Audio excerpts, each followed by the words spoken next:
Channel को Hey like guys, subscribe welcome and back to our share channel करें, Mechanical video Techno. अंत तक मैं डॉक्टर देखें, राजेश शर्मा। कमेंट योर और क्वेश्चन आज के ऑल्सो वीडियो में सो मैं बात दैट वी कर रहा कैन हूँ हेनरी आंसर दिस। फ्योल और टेलर के प्रिंसिपल्स जो उन्होंने दिए थे। हेनरी फ्योल और टेलर के जो प्रिंसिपल्स थे उसमें क्या डिफरेंसेस थे, क्या सिमिलैरिटीज़ थी, कहाँ एप्लीकेबिलिटी थी, कहाँ उनकी चीज़ों में डिफरेंसेस आया करता था, उन्होंने उसको कैसे लागू लाया, कैसे उन्होंने उसको ऑब्जर्व किया या कैसे डेवलप किया, उनकी थ्योरी थी वो कहाँ कहाँ पे एप्लीकेबल थी। ये सारी चीज़ों को जो हम लोगों ने डिस्कस कर लिया, तो आज हम लोग बात करने वाले हैं ऑर्गेनाइजिंग के बारे में और साथ साथ में process of organising. Process of organising क्या है क्या नहीं है, और अपने नेक्स्ट वीडियो में जो हम बात करने वाले हैं, जो वीडियो आएगा उसको मैं आपको बाद में एंड में भी बता दूंगा। उसमें आएगा basically process of achieving organisational goal. तो लौटते हैं अपने वीडियो के आज के कंटेंट की तरफ, जिसमें हम बात करने वाले हैं organising and process of organising. What are the process of organising? Organising होता क्या है? Organising is basically the thing जहाँ पे आप सारे रिसोर्सेस आपके पास किसी भी प्रोडक्ट को प्रोडक्शन करना है, सबको एक जगह पर करना, दैट इज कॉल्ड ऑर्गेनाइजिंग। अब सीधे इसको एक एग्जांपल से समझते हैं। मैंने आपको कहा कि go and manufacture some kind of medicine which could be useful for you, which could be useful for me, or which could be useful for anyone, या सैनिटाइजर को आप प्रोडक्शन करने जाओ, प्रोडक्शन करके देखो। ये मैंने आपको कहा। आप सैनिटाइज़र के लिए जो प्रोडक्शन करना है उसके लिए अल्कोहल, केमिकल्स, जो प्रोसेस है जिससे वो गुजरता है, जो रॉ मटेरियल जहाँ से आता है, ये सारी चीज़ों को आपको लाइन अप करना है। तब जा कर के आप लास्ट में रॉ मटेरियल जो प्रोड्यूस करेंगे, और प्रोड्यूस करने के बाद उसको मार्केट में जो प्लेसमेंट करेंगे, उसका फिर सेल होगा, that is called organising. So that work can not be done by a single person. एक इंसान के द्वारा कभी भी वो काम किया नहीं जा सकता है। या इसको दूसरे एग्जाम्पल से समझे। आपके घर को मैंने कहा कि दरवाज़ा रिप्लेस करना है, तो वो जो दरवाज़ा रिप्लेस करना है वो दरवाज़ा कहीं से लाना है, that is a kind of raw material for you.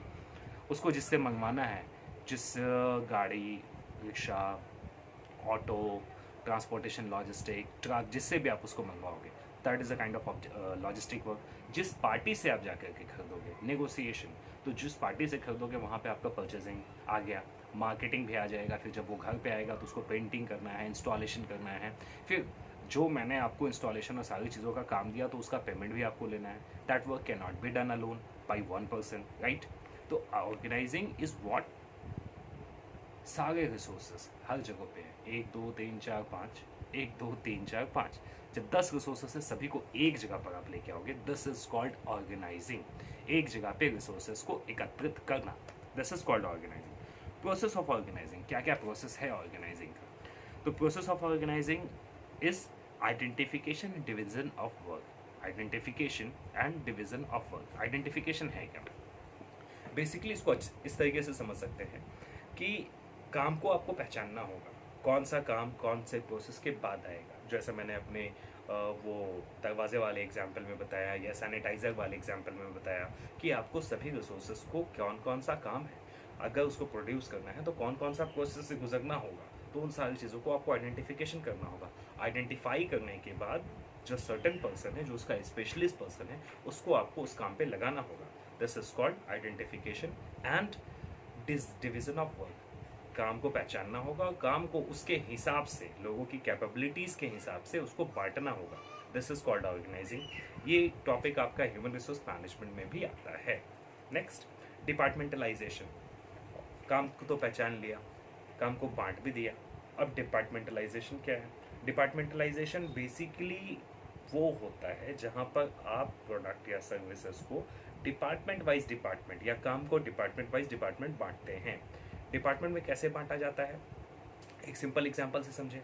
Once group gate finalised, जो ग्रुप आपने फाइनलाइज किया आइडेंटिफिकेशन एंड डिवीजन के बाद, work get divided into the departmentalisation in territory, in product line, in work areas.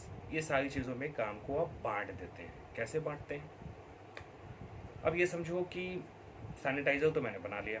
Sanitiser जब बना लिया और sanitiser को सारी चीज़ों को कर लिया, तो किसी एक पर्सन को बोलूँगा कि, या फिर एक ही पर्सन को कहूँगा कि हाँ आप ही जाओ और पूरे इंडिया में प्रोडक्ट बेच के आओ। इट्स नॉट पॉसिबल, क्योंकि एक ही आदमी चेन्नई में भी बेचेगा, एक ही आदमी जमशेदपुर में भी बेचेगा, एक ही आदमी मलाड में भी बेचेगा, एक ही आदमी त्रिवेंद्रपुरम में भी बेचेगा, एक ही आदमी कोलकाता में भी बेचेगा, तो एक ही आदमी बैंगलोर में भी बेचेगा।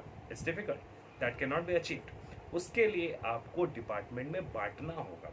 सेल्स टीम अलग बनानी होगी, उस पर भी सब इस डिपार्टमेंटलाइजेशन करना होगा, north zone, east zone, south zone, west zone, उस तरीके से जोन वाइज आपको बांटना होगा।